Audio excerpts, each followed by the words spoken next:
So just in terms of the budget we've had this week, the 4.5 million to Heritage Rail stuck out to us as something, we like the Heritage Railways, we support them, but what can you give us an idea of where that money's going? People are inevitably going to look at that and say there's other issues beyond what's going on with the tracks. Yeah, it's the structure of the railways, but also some of the rolling stock as well. But over the years, there's been, especially over the last couple of years, there's not been much work done. But even going back well before that, there's been a lot of work that's needed doing. It's been put off, if you like. And then this year, we've been fortunate. We've gone to Treasury with the budget, and they've agreed for us to be able to do it. So we'll be bringing all that up to scratch, if you like, over the next year. So it's about enhancing customer experience, but also the tourism offer. Yeah, but it's also for the locals. We absolutely need the locals to be supporting it as well as the visitors. Yeah. This is something that you support before coming back into the Tynwald folders or something? Yeah, very much so. It's part of our heritage and all sorts of things. There is a place for it though, and there is a price for it, and we have to be really careful about how much it's costing us, because at the end of the day, we've got a priority list, and there comes a time when this isn't the top of the priority list, and we have to make sure that we get it right. There was talk previously about the Heritage Rail being used potentially for commuter traffic. Do you see that as any potential? It would be nice, I suppose, when you could use the Manx Electric Railway all the way from Ramsey and then come into Douglas and along the Prom and stuff right away up to Sea Terminal. And who knows, maybe one day, but we need to make sure, I suppose, that we can let that happen. Don't put the infrastructure in now that stops it from happening in the future, especially when we're investing so much in it now. So, if we're going to consider it or want it to happen in the future, then we may need to make sure that that's a capability. Turning to the airport was another interesting one in the budget. Was this international arrivals? There's 2 million gone to that. What is that for exactly? Yeah, it's the same with the Sea Terminal. With the UK leaving Brexit, obviously we've got international arrivals vis-a-vis Dublin in particular.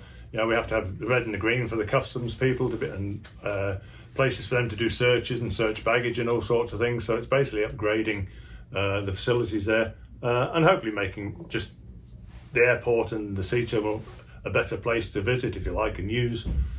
It's just on, again, the £2 million does seem like a lot for this. Is this like a major restructural job down at the airport then? For some of it's major restructural, especially down at the airport. Actually, the terminal, the arrivals and departure terminal, where we all sit and wait to get on the planes and things. EasyJet with the size of their planes now, up to 186 passengers on those biggest ones. If we've all been there at times when it's really busy and we're all standing like shoulder to shoulder, and so we're going to extend that a bit as well if possible. Yeah. And just sort of turn away from ministerial things back to constituency matters. You're back. Last time you were a minister, you were still in Ledgeco, so this is sort of again you're back with the constituencies. How are you finding being a constituency MHK again? Loving it. Yeah. It's it's good. It's busy. Peel's a busy place, and I'm always out and about, so always getting asked things, and there's a lot of constituency work as well. I think Kate and I have done 3 surgeries so far. We've got another one coming up in a couple of weeks, and we're just trying to get out and about and talk to everybody and cover the area. One matter that was sort of picked up this week on the hot mics a little bit in Tynwald when you went for lunch was you talking to Rob Callister about sewage in the west of the island. What's your view on that? What do you want to see happen, and sort of where is? We need a result as soon as possible. It's, as I keep saying to everybody, even when we do interviews, it's gone on far too long. Manx Utilities should have been back to us, the public, by the end of the year with their preferred spot, if you like. We're now told it's going to be end of March. So Kate and I have just been on to them and just asked them, to keep updating not only us but the public so they know where they are and when we can expect some news. And do you think within Peel, out Peel, because I know Patrick was sort of tabled as an idea at one point? Well, Patrick, Glen Faber House is obviously just outside of Peel. It's in Patrick. That is probably still one of the options. There is 1 or 2 places in Peel, and there's, I think, Knockala was an option as well. We literally, honestly, haven't come to us, so we don't know. I believe they've probably got about 5 options that they're looking at and costing out properly.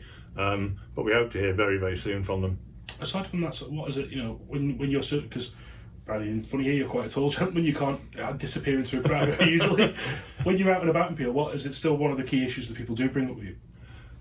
Sewage certainly is, yeah, but also the silt is a huge issue still. There's a field full of silt there which needs to be sorted out, so that's ongoing. But there's all sorts of issues, whether it's housing, there's all sorts going on. Employment, we've had a lot of people coming to live in the town over the last 20 to 30 years now, since they started on the first new estate, we say new estate, up on the Ramsey Road there. But there's been very few new job opportunities in Peel, so that comes up quite a bit as well. And just, do you find that sort of difficult balancing your infrastructure ministerial job with your constituency job in terms of the silt particular? No, not really. I mean, the silt has to go. We've got to deal with it, and whether it's my constituency or not, it comes under me as a minister, and I'm absolutely hell bent on getting it sorted one way or another, and that includes the silt out at Rockmount. Promises were made, and we've got to deliver on that. Yes, sir. Thank you. Cheers, Sam.